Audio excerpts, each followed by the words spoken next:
या देवी सर्वभूतेषु मां सौभाग्यरूपेण संस्थिता नमस्तस्यै नमस्तस्यै नमस्तस्यै नमो नमः। ओम दुम दुर्गाय नमः। दोस्तों, आज की वीडियो में आप सुनेंगे दुर्गा सप्तशती का 5वां, 6वां, 7वां और 8वां अध्याय।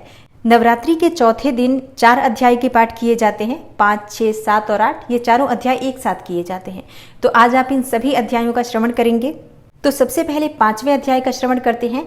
और दुर्गा सप्तशती के 5वें अध्याय में देवताओं द्वारा देवी की स्तुति और चंड मुंड के मुख से अंबिका के रूप की प्रशंसा सुनकर शुंभ का उनके पास दूत भेजना और दूत का निराश लौटने का वर्णन किया गया है। ऋषि कहते हैं, पूर्व काल में शुंभ और निशुंभ नामक असुरों ने अपने बल के घमंड में आकर सचिपति इंद्र के हाथों से तीनों लोकों का राज्य और यज्ञ भाग छीन लिए। वे ही दोनों सूर्य, चंद्रमा, कुबेर, यम और वरुण के अधिकार का भी उपयोग करने लगे। वायु और अग्नि का कार्य भी वे ही करने लगे। उन दोनों ने सब देवताओं को अपमानित, राज्य भ्रष्ट, पराजित तथा अधिकारहीन करके स्वर्ग से निकाल दिया। तब उन दोनों महान असुरों से तिरस्कृत देवताओं ने अपराजिता देवी का स्मरण किया और सोचा, जगदम्बा ने हम लोगों को वर दिया था कि आपत्ति काल में स्मरण करने पर मैं तुम्हारी सब आपत्तियों का तत्काल नाश कर दूंगी। यह विचार कर देवता गिरिराज हिमालय पर गए और वहां भगवती विष्णु माया की स्तुति करने लगे। देवता बोले, देवी को नमस्कार है, महादेवी शिवा को सर्वदा नमस्कार है, प्रकृति एवं भद्रा को प्रणाम है। हम लोग नियम पूर्वक जगदम्बा को नमस्कार करते हैं। रौद्रा को नमस्कार है, नित्या, गौरी एवं धात्री को बारंबार नमस्कार है। ज्योत्सनामयी, चंद्र रूपिणी एवं सुख स्वरूपा देवी को सतत प्रणाम है। शरणागतों का कल्याण करने वाली वृद्धि एवं सिद्धि रूपा देवी को हम बारंबार नमस्कार करते हैं। नैऋत्री अर्थात राक्षसों की लक्ष्मी, राजाओं की लक्ष्मी तथा सर्वाणी अर्थात शिव पत्नी स्वरूपा आप जगदम्बा को बार बार नमस्कार करते हैं। दुर्गा, दुर्गपारा, दुर्गम संकट से पार उतारने वाली, सारा अर्थात सबकी सारभूता, सर्वकारिणी, ख्याति, कृष्णा और धूम्रा देवी को सर्वदा नमस्कार है। अत्यंत सौम्य तथा अत्यंत रौद्र रूपा देवी को हम नमस्कार करते हैं। उन्हें बारंबार हम प्रणाम करते हैं। जगत की आधारभूता कृति देवी को बारंबार नमस्कार है। जो देवी सब प्राणियों में विष्णु माया के नाम से कही जाती हैं, उनको नमस्कार है।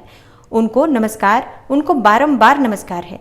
जो देवी सब प्राणियों में चेतना कहलाती हैं, उनको नमस्कार, उनको नमस्कार, उनको बारंबार नमस्कार है। जो देवी सब प्राणियों में बुद्धि रूप से स्थित हैं, उनको नमस्कार, उनको नमस्कार, उनको बारंबार नमस्कार है। जो देवी सब प्राणियों में निद्रा रूप से स्थित हैं, उनको नमस्कार, उनको नमस्कार, उनको बारंबार नमस्कार है। जो देवी सब प्राणियों में क्षुधा रूप से स्थित हैं, उनको नमस्कार, उनको नमस्कार, उनको बारंबार नमस्कार है। जो देवी सब प्राणियों में छाया रूप से स्थित हैं, उनको नमस्कार, उनको नमस्कार, उनको बारंबार नमस्कार है। जो देवी सब प्राणियों में शक्ति रूप से स्थित हैं, उनको नमस्कार, उनको नमस्कार, उनको बारंबार नमस्कार है। जो देवी सब प्राणियों में तृष्णा रूप से स्थित हैं, उनको नमस्कार, उनको नमस्कार, उनको बारंबार नमस्कार है। जो देवी सब प्राणियों में शांति रूप से अर्थात क्षमा रूप से स्थित हैं, उनको नमस्कार, उनको नमस्कार, उनको बारंबार नमस्कार है। जो देवी सब प्राणियों में जाति रूप से स्थित हैं, उनको नमस्कार, उनको नमस्कार, उनको बारंबार नमस्कार है। जो देवी सब प्राणियों में लज्जा रूप से स्थित हैं, उनको नमस्कार, उनको नमस्कार, उनको बारंबार नमस्कार है। जो देवी सब प्राणियों में शांति रूप से स्थित हैं, उनको नमस्कार, उनको नमस्कार, उनको बारंबार नमस्कार है। जो देवी सब प्राणियों में श्रद्धा रूप से स्थित हैं, उनको नमस्कार, उनको नमस्कार, उनको बारंबार नमस्कार है। जो देवी सब प्राणियों में कांति रूप से स्थित हैं, उनको नमस्कार, उनको नमस्कार, उनको बारंबार नमस्कार है। जो देवी सब प्राणियों में लक्ष्मी रूप से स्थित हैं, उनको नमस्कार, उनको नमस्कार, उनको बारंबार नमस्कार है। जो देवी सब प्राणियों में वृत्ति रूप से स्थित हैं, उनको नमस्कार, उनको नमस्कार, उनको बारंबार नमस्कार है। जो देवी सब प्राणियों में स्मृति रूप से स्थित हैं, उनको नमस्कार, उनको नमस्कार, उनको बारंबार नमस्कार है। जो देवी सब प्राणियों में दया रूप से स्थित हैं, उनको नमस्कार, उनको नमस्कार, उनको बारंबार नमस्कार है। जो देवी सब प्राणियों में तुष्ट रूप से स्थित हैं, उनको नमस्कार, उनको नमस्कार, उनको बारंबार नमस्कार है। जो देवी सब प्राणियों में माता रूप से स्थित हैं, उनको नमस्कार, उनको नमस्कार, उनको बारंबार नमस्कार है। जो देवी सब प्राणियों में भ्रांति रूप से स्थित हैं, उनको नमस्कार, उनको नमस्कार, उनको बारंबार नमस्कार है। जो जीवों के इंद्रिय वर्ग की अधिष्ठात्री देवी एवं सब प्राणियों में सदा व्याप्त रहने वाली हैं, उन व्याप्ति देवी को बारंबार नमस्कार है। जो देवी चैतन्य रूप से इस संपूर्ण जगत को व्याप्त करके स्थित हैं, उनको नमस्कार, उनको नमस्कार, उनको बारंबार नमस्कार है। पूर्व काल में अपने अभिष्ट की प्राप्ति होने से देवताओं ने जिनकी स्तुति की तथा देवराज इंद्र ने बहुत दिनों तक जिनका सेवन किया, वह कल्याण की साधनभूता ईश्वरी हमारा कल्याण और मंगल करें तथा सारी आपत्तियों का नाश कर डालें। उद्दंड दैत्यों से सताए हुए हम सभी देवता जिन परमेश्वरी को इस समय नमस्कार करते हैं तथा जो भक्ति से विनम्र पुरुषों द्वारा स्मरण की जाने पर तत्काल ही संपूर्ण विपत्तियों का नाश कर देती हैं, वे जगदम्बा हमारा संकट दूर करें। तब ऋषि कहते हैं, हे राजन, इस प्रकार जब देवता स्तुति कर रहे थे उस समय पार्वती देवी गंगा जी के जल में स्नान करने के लिए वहां आईं। उन सुंदर भौहों वाली भगवती ने देवताओं से पूछा, आप लोग यहाँ किसकी स्तुति करते हैं? तब उन्हीं के शरीर कोश से प्रकट हुई शिवा देवी बोली, शुंभ दैत्य से तिरस्कृत और युद्ध में निशुंभ से पराजित हो यहाँ एकत्रित हुए ये समस्त देवता यह मेरी ही स्तुति कर रहे हैं। पार्वती जी के शरीर कोश से अंबिका का प्रादुर्भाव हुआ था, इसलिए वे समस्त लोकों में कौशिकी कही जाती हैं। कौशिकी के प्रकट होने के बाद पार्वती देवी जी का शरीर काले रंग का हो गया, अतः वे हिमालय पर रहने वाली कालिका देवी के नाम से विख्यात हुई। तदनंतर शुंभ निशुंभ के भृत्य चंड मुंड वहां आए और उन्होंने परम मनोहर रूप धारण करने वाली अंबिका देवी को देखा। फिर वे शुंभ के पास जाकर बोले, महाराज, एक अत्यंत मनोहर स्त्री है जो अपनी दिव्य कांति से हिमालय को प्रकाशित कर रही है। वैसा उत्तम रूप कहीं किसी ने भी नहीं देखा होगा। असुरेश्वर, पता लगाइए वह देवी कौन है और उसे ले लीजिए। स्त्रियों में तो वह रत्न है, उसका प्रत्येक अंग बहुत ही सुंदर है तथा वह अपने श्री अंगों की प्रभा से संपूर्ण दिशाओं में प्रकाश फैला रही है। दैत्यराज, अभी वह हिमालय पर ही मौजूद है, आप उसे देख सकते हैं।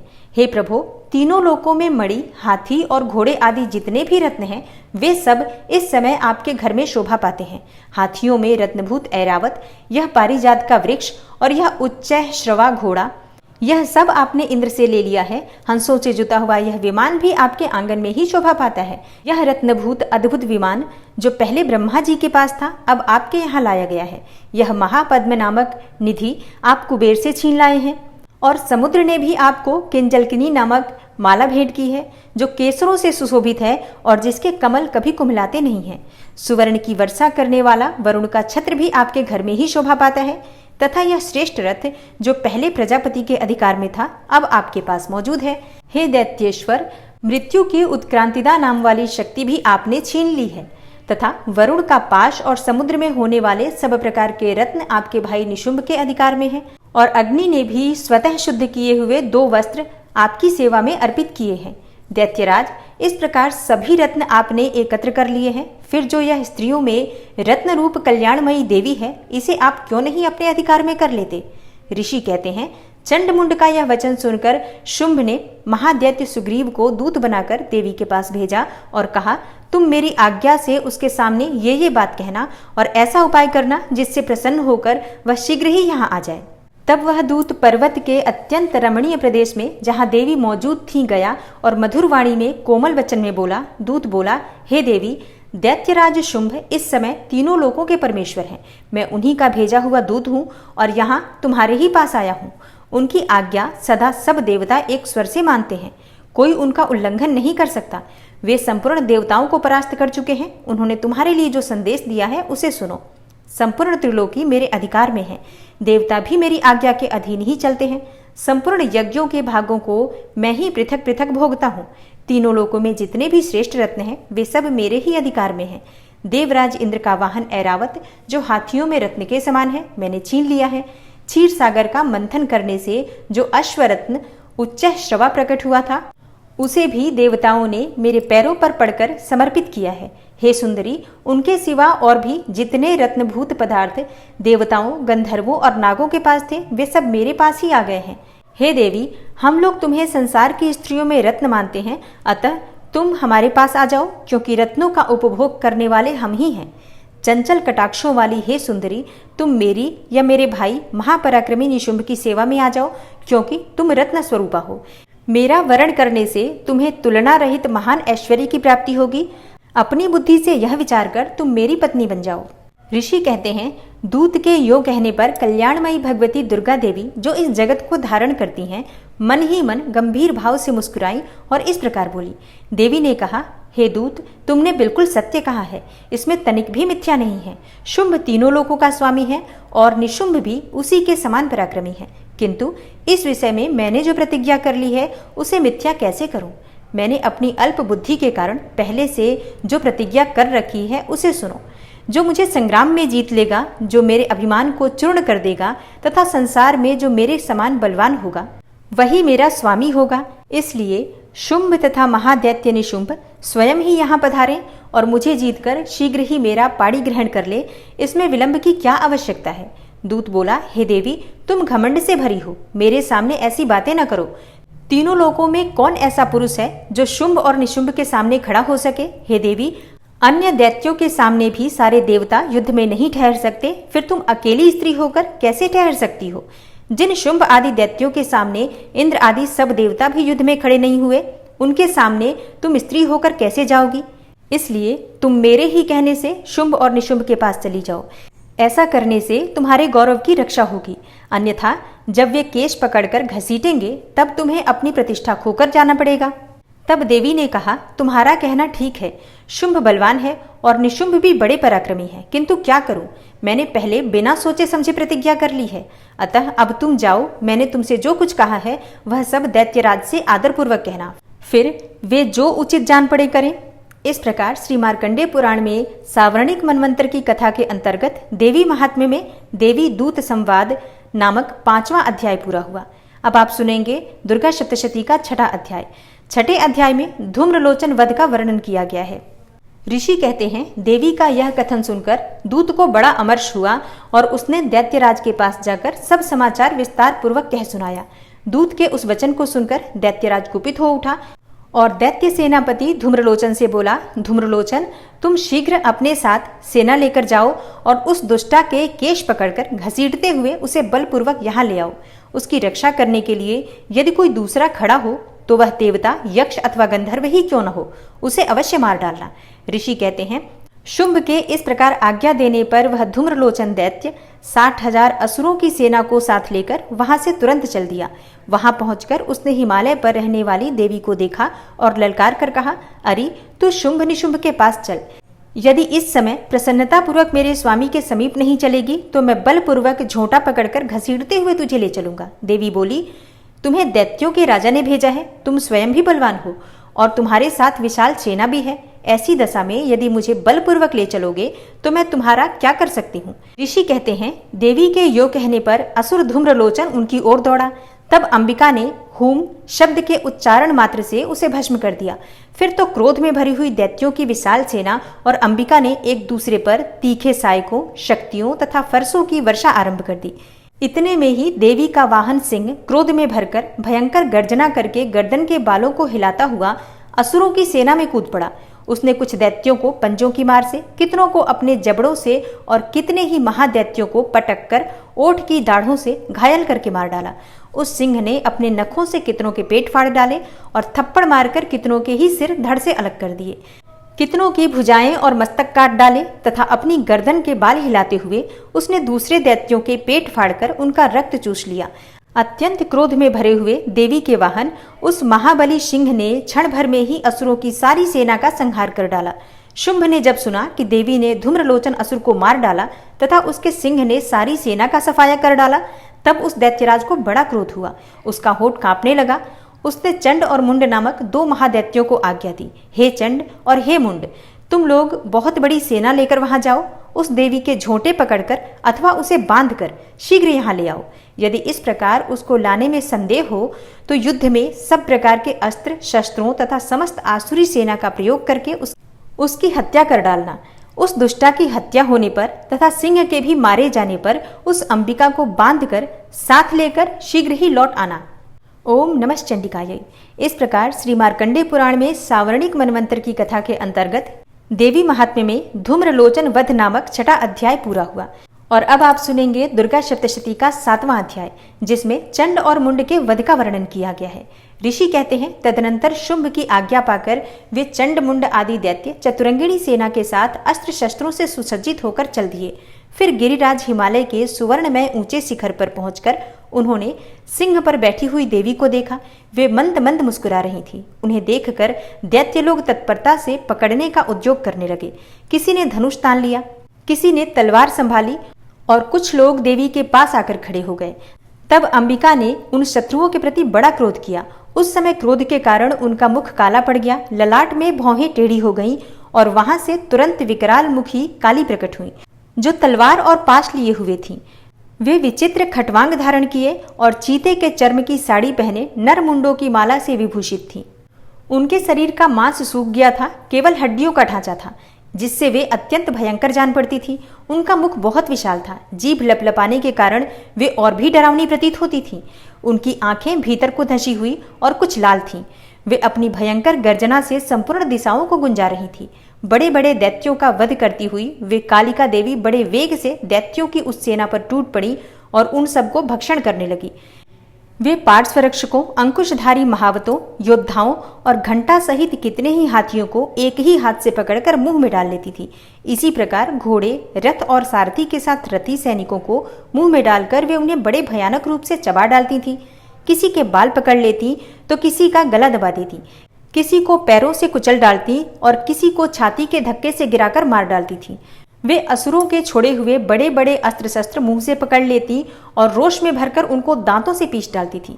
काली ने बलवान एवं दुरात्मा दैत्यों की वह सारी सेना रौंद डाली, खा डाली और कितनों को मार भगाया। कोई तलवार के घाट उतारे गए, कोई खटवांग से पीटे गए और कितने ही असुर दांतों के अग्रभाग से कुचले जाकर मृत्यु को प्राप्त हुए। इस प्रकार देवी ने असुरों की उस सारी सेना को क्षण भर में मार गिराया। यह देखकर चंड उन अत्यंत भयानक काली देवी की ओर दौड़ा तथा महादैत्य मुंड ने भी अत्यंत भयंकर बाणों की वर्षा से तथा हजारों बार चलाए हुए चक्रों से उन भयानक नेत्रों वाली देवी को आच्छादित कर दिया।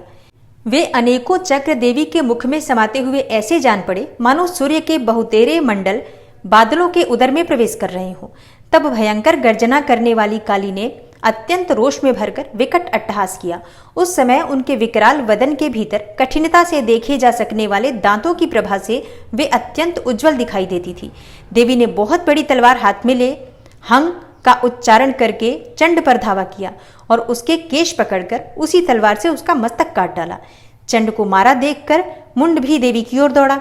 तब देवी ने रोष में भरकर उसे भी तलवार से घायल करके धरती पर सुला दिया।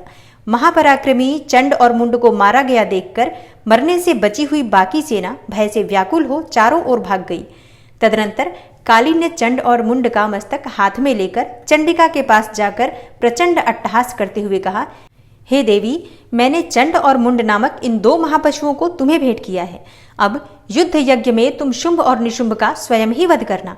ऋषि कहते हैं, वहां लाए हुए उन चंड मुंड नामक महादैत्यों को देखकर कल्याणमयी चंडी ने काली से मधुर वाणी में कहा, हे देवी, तुम चंड और मुंड को लेकर मेरे पास आई हो, इसलिए संसार में चामुंडा के नाम से तुम्हारी ख्याति होगी। ओम नमः चंडिकायै। इस प्रकार श्री मार्कंडेय पुराण में सावर्णिक मनवंतर की कथा के अंतर्गत देवी महात्म्य में चंड मुंड वध नामक 7वां अध्याय पूरा हुआ। और अब आप सुनेंगे दुर्गा सप्तशती का 8वां अध्याय। 8वें अध्याय में रक्त बीज वध का वर्णन किया गया है। ऋषि कहते हैं, चंड और मुंड नामक दैत्यों के मारे जाने तथा बहुत सी सेना का संहार हो जाने पर दैत्यों के राजा प्रतापी शुंभ के मन में बड़ा क्रोध हुआ और उसने दैत्यों की संपूर्ण सेना को युद्ध के लिए कूच करने की आज्ञा दी। वह बोला, आज उदायुध नाम के 86 दैत्य सेनापति अपनी सेनाओं के साथ युद्ध के लिए प्रस्थान करें। कंबु नाम वाले दैत्यों के 84 सेनानायक अपनी वाहिनी से घिरे हुई यात्रा करें। 50 कौटिवीर्य कुल के और 100 धौम्र कुल के असुर सेनापति मेरी आज्ञा से सेना सहित कूच करें। कालक, दौरहृद, मौर्य और कालकेय असुर भी युद्ध के लिए तैयार होकर मेरी आज्ञा से तुरंत प्रस्थान करें। भयानक शासन करने वाला असुर राज शुंभ इस प्रकार आज्ञा देकर सहस्त्रों बड़ी बड़ी सेनाओं के साथ युद्ध के लिए प्रस्थित हुआ। उसकी अत्यंत भयंकर सेना आती देखकर चंडिका ने अपने धनुष की टंकार से पृथ्वी और आकाश के बीच का भाग गुंजा दिया। हे राजन, तदनंतर देवी के सिंह ने भी बड़े जोर जोर से दहाड़ना आरंभ किया। फिर अंबिका ने घंटे के शब्द से उस ध्वनि को और भी बढ़ा दिया। धनुष की टंकार, सिंह की दहाड़ और घंटे की ध्वनि से संपूर्ण दिशाएं गूंज उठी। उस भयंकर शब्द से काली ने अपने विकराल मुख को और भी बढ़ा लिया तथा इस प्रकार वे विजयिनी हुई। उस तुमुल नाद को सुनकर दैत्यों की सेनाओं ने चारों ओर से आकर चंडिका देवी, सिंह तथा काली देवी को क्रोधपूर्वक घेर लिया। हे राजन, इसी बीच में असुरों के विनाश तथा देवताओं के अभ्युदय के लिए ब्रह्मा, शिव, कार्तिकेय, विष्णु तथा इंद्र आदि देवों की शक्तियां, जो अत्यंत पराक्रम और बल से संपन्न थी, उनके शरीर से निकलकर उन्हीं के रूप में चंडिका देवी के पास गईं। जिस देवता का जैसा रूप, जैसा वेश और जैसा वाहन है, ठीक वैसे ही साधनों से संपन्न हो उसकी शक्ति असुरों से युद्ध करने के लिए आई। सबसे पहले हंस युक्त विमान पर बैठी हुई, अक्षसूत्र और कमंडलू से सुशोभित ब्रह्मा जी की शक्ति उपस्थित हुई, जिसे ब्रह्माणी कहते हैं। महादेव जी की शक्ति वृषभ पर आरूढ़ हो, हाथों में श्रेष्ठ त्रिशूल धारण किए और महानाग का कंकण पहने, मस्तक में चंद्र रेखा से विभूषित होकर वहां आ पहुंची। कार्तिकेय जी की शक्ति रूपा जगदम्बिका उन्हीं का रूप धारण किए श्रेष्ठ मयूर पर आरूढ़ हो, हाथों में शक्ति लिए दैत्यों से युद्ध करने के लिए आई। और इसी प्रकार भगवान विष्णु की शक्ति गरुड़ पर विराजमान होकर शंख, चक्र, गदा, सारंग, धनुष तथा खड्ग हाथ में लिए वहां आई। अनुपम यज्ञ वाराह का रूप धारण करने वाले श्रीहरि की जो शक्ति है, वह भी वाराह शरीर धारण करके वहां उपस्थित हुई। नारसिंही शक्ति भी नृसिंह के समान शरीर धारण करके वहां आई। उसकी गर्दन के बालों के झटके से आकाश के तारे बिखरे पड़ते थे। इसी प्रकार इंद्र की शक्ति वज्र हाथों में लिए गजराज ऐरावत पर बैठकर आई। उसके भी सहस्त्र नेत्र थे। इंद्र का जैसा रूप है वैसा ही उसका भी था। तदनंतर उन देव शक्तियों से घिरे हुए महादेव जी ने चंडिका से कहा, मेरी प्रसन्नता के लिए तुम शीघ्र ही इन असुरों का संहार करो। तब देवी के शरीर से अत्यंत भयानक और परम उग्र चंडिका शक्ति प्रकट हुई, जो सैकड़ों गिदड़ियों की भांति आवाज करने वाली थी। उस अपराजिता देवी ने धूमिल जटा वाले महादेव जी से कहा, हे भगवान, आप शुंभ निशुंभ के पास दूत बनकर जाइए और उन अत्यंत गर्वीले दानव शुंभ एवं निशुंभ दोनों से कहिए, और इसके साथ ही इनके अतिरिक्त भी जो दानव युद्ध के लिए वहां उपस्थित हो, उनको भी यह संदेश दीजिए, दैत्यों, यदि तुम जीवित रहना चाहते हो तो पाताल को लौट जाओ। इंद्र को त्रिलोकी का राज्य मिल जाए और देवता यज्ञ भाग का उपभोग करें, और यदि बल के घमंड में आकर तुम युद्ध की अभिलाषा रखते हो तो आओ, मेरी शिवाएं अर्थात योगिनियां तुम्हारे कच्चे मांस से तृप्त हों। चूंकि उस देवी ने भगवान शिव को दूत के कार्य में नियुक्त किया था, इसलिए वह शिवदूती के नाम से संसार में विख्यात हुई। वे महादैत्य भी भगवान शिव के मुंह से देवी के वचन सुनकर क्रोध में भर गए और जहां कात्यायनी विराजमान थी उस ओर बढ़े। तदनंतर वे दैत्य अमरस में भरकर पहले ही देवी के ऊपर बाण शक्ति और रिष्टि आदि अस्त्रों की रिष्टि करने लगे। तब देवी ने भी खेल खेल में ही धनुष की टंकार की और उससे छोड़े हुए बड़े बड़े बाणों द्वारा दैत्यों के चलाए हुए बाण, शूल, शक्ति और फरसों को काट डाला। फिर काली उनके आगे होकर शत्रुओं को शूल के प्रहार से विदीर्ण करने लगी और खटवांग से उनका कचूमर निकालती हुई रणभूमि में विचरने लगी। ब्रह्माणी भी जिस जिस ओर दौड़ती उसी ओर अपने कमंडलू का जल छिड़ककर शत्रुओं के ओज और पराक्रम को नष्ट कर देती थी। माहेश्वरी के त्रिशूल से तथा वैष्णवी के चक्र से और अत्यंत क्रोध में भरी हुई कुमार कार्तिकेय की शक्ति ने शक्ति से दैत्यों का संहार आरंभ किया। इंद्र शक्ति के वज्र प्रहार से विदीर्ण हो सैकड़ों दैत्य दानव रक्त की धार बहाते हुए पृथ्वी पर सो गए। वाराही शक्ति ने कितनों को अपनी थुथुन की मार से नष्ट किया, दाढ़ों के अग्रभाग से कितनों की छाती छेद डाली तथा कितने ही दैत्य उसके चक्र की चोट से विदीर्ण होकर गिर पड़े। नारसिंही भी दूसरे महादैत्यों को अपनी नखों से विदीर्ण करके खाती और सिंहनाद से दिशाओं और आकाश को गुंजाती हुई युद्ध क्षेत्र में विचरने लगी। कितने ही असुर शिवदूती के प्रचंड अट्टहास से अत्यंत भयभीत हो पृथ्वी पर गिर पड़े और गिरने पर उन्हें शिवदूती ने उस समय अपना ग्रास बना लिया। इस प्रकार क्रोध में भरे हुए मातृगणों को नाना प्रकार के उपायों से बड़े बड़े असुरों का मर्दन करते देखकर दैत्य सैनिक भाग खड़े हुए। मातृगणों से पीड़ित दैत्यों को युद्ध से भागते देखकर रक्तबीज नामक महादैत्य क्रोध में भरकर युद्ध करने के लिए आया। उसके शरीर से जब रक्त की बूंद पृथ्वी पर गिरती तब उसी के समान शक्तिशाली एक दूसरा महादैत्य पृथ्वी पर पैदा हो जाता। महासुर रक्तबीज हाथ में गदा लेकर इंद्र शक्ति के साथ युद्ध करने लगा। तब ऐन्द्री ने अपने वज्र से रक्तबीज को मारा। वज्र से घायल होने पर उसके शरीर से बहुत सा रक्त चूने लगा और उससे उसी के समान रूप तथा पराक्रम वाले योद्धा उत्पन्न होने लगे। उसके शरीर से रक्त की जितनी बूंदें गिरी उतने ही पुरुष उत्पन्न हो गए। वे सब रक्त बीज के समान ही वीर्यवान, बलवान तथा पराक्रमी थे। वे रक्त से उत्पन्न होने वाले पुरुष भी अत्यंत भयंकर अस्त्र शस्त्रों का प्रहार करते हुए वहां मातृगणों के साथ घोर युद्ध करने लगे। पुनः वज्र के प्रहार से जब उसका मस्तक घायल हुआ तब रक्त बहने लगा और उससे हजारों पुरुष उत्पन्न हो गए। वैष्णवी ने युद्ध में रक्त बीज पर चक्र का प्रहार किया तथा ऐन्द्री ने उस दैत्य सेनापति को गदा से चोट पहुंचाई। वैष्णवी के चक्र से घायल होने पर उसके शरीर से जो रक्त बहा और उससे जो उसी के बराबर आकार वाले सहस्त्रों महादैत्य प्रकट हुए, उनके द्वारा संपूर्ण जगत व्याप्त हो गया। कौमारी ने शक्ति से, वाराही ने खड्ग से और माहेश्वरी ने त्रिशूल से महादैत्य रक्त बीज को घायल किया। क्रोध में भरे हुए उस महादैत्य रक्त बीज ने भी गदा से सभी मातृशक्तियों पर पृथक पृथक प्रहार किया। शक्ति और शूल आदि से अनेक बार घायल होने पर भी जो उसके शरीर से रक्त की धारा पृथ्वी पर गिरी, उससे भी निश्चय ही सैकड़ों असुर उत्पन्न हुए। इस प्रकार उस महादैत्य के रक्त से प्रकट हुए असुरों द्वारा संपूर्ण जगत व्याप्त हो गया। इससे उन देवताओं को बड़ा भय हुआ। देवताओं को उदास देखकर चंडिका ने काली से शीघ्रतापूर्वक कहा, हे चामुंडे, तुम अपना मुख और भी फैलाओ तथा मेरे शस्त्रपात से गिरने वाले रक्त बिंदुओं और उनसे उत्पन्न होने वाले महादैत्यों को तुम अपने इस उतावले मुख से खा जाओ। इस प्रकार रक्त से उत्पन्न होने वाले महादैत्यों का भक्षण करती हुई तुम इस रण में विचरती रहो। ऐसा करने से उस दैत्य का सारा रक्त क्षीण हो जाने पर वह स्वयं भी नष्ट हो जाएगा। उन भयंकर दैत्यों को जब तुम खा जाओगी तब दूसरे नए दैत्य उत्पन्न नहीं हो सकेंगे। काली से यो कहकर चंडिका देवी ने शूल से रक्त बीज को मारा और काली ने अपने मुख में उसका रक्त ले लिया। तब उसने वहां चंडिका पर गदा से प्रहार किया, किंतु उस गदापात ने देवी को तनिक भी वेदना नहीं पहुंचाई। रक्त बीज के घायल शरीर से बहुत सा रक्त गिरा, किंतु ज्यों ही वह गिरा त्यों ही चामुंडा ने उसे अपने मुख में ले लिया। रक्त गिरने से काली के मुख में जो महादैत्य उत्पन्न हुए उन्हें भी वह चट कर गई और उसने रक्त बीज का रक्त भी पी लिया। तदनंतर देवी ने रक्त बीज को, जिसका रक्त चामुंडा ने पी लिया था, वज्र, बाण, खड्ग तथा रिष्टि आदि से मार डाला। हे राजन, इस प्रकार शस्त्रों के समुदाय से आहत एवं रक्तहीन हुआ महादैत्य रक्त बीज पृथ्वी पर गिर पड़ा। हे नरेश्वर, इससे देवताओं को अनुपम हर्ष की प्राप्ति हुई और मातृगण उन असुरों के रक्तपान के मद से उद्धत सा होकर नृत्य करने लगा। ओम नमः चंडिकाय। इस प्रकार श्री मार्कंडेय पुराण में सावर्णिक मनवंतर की कथा के अंतर्गत देवी महात्म्य में रक्त बीज वध नामक 8वां अध्याय पूरा हुआ। और अब आप सुनेंगे माँ दुर्गा की आरती। ओम जय अम्बे गौरी, मैया जय श्यामा गौरी, मैया जी को निश दिन ध्यावत, तुमको निश दिन ध्यावत, हरि ब्रह्मा शिवरी, ओम जय अम्बे गौरी। मांग सिंदूर बिराजत, टीको मृग मद को, उज्ज्वल से दो नैना, चंद्र बदन नीको, ओम जय अम्बे गौरी।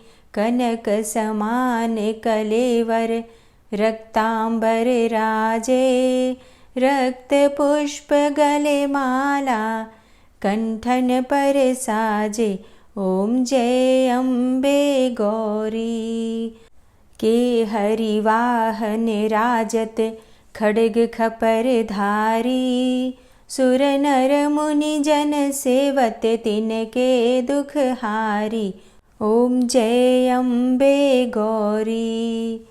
कानन कुंडल शोभित, नासाग्रे मोती, कोटिक चंद्र दिवाकर, राजत समज्योति, ओम जय अम्बे गौरी। शुंभ निशुंभ विडारे, महिषासुर घाती, धूम्र विलोचन नैना, निशिदिन मदमाती, ओम जय अम्बे गौरी। 64 योगिनी मंगल गावे, नृत्य करत भैरो, मैया नृत्य करत भैरो, बाजत ताल मृदंगा, अरु बाजत डमरू, ओम जय अम्बे गौरी। भुजाचार अति शोभित खड्ग खपर धारी। मन वांछित फल पावत सेवत नर नारी। ओम जय अम्बे गौरी। कंचन थाल विराजत अगर कपूर बाती। श्रीमाल के तुम राजत कोटि रतन ज्योति। मैया जय अम्बे गौरी। श्री अम्बे जी की आरती जो कोई नर गावे। कहत शिवानंद स्वामी भजत हरि हर स्वामी। मनवांछित फल पावे।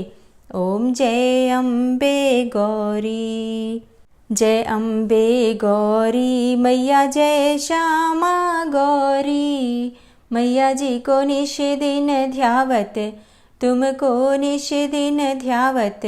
हरि ब्रह्मा शिवरी। ओम जय अम्बे गौरी।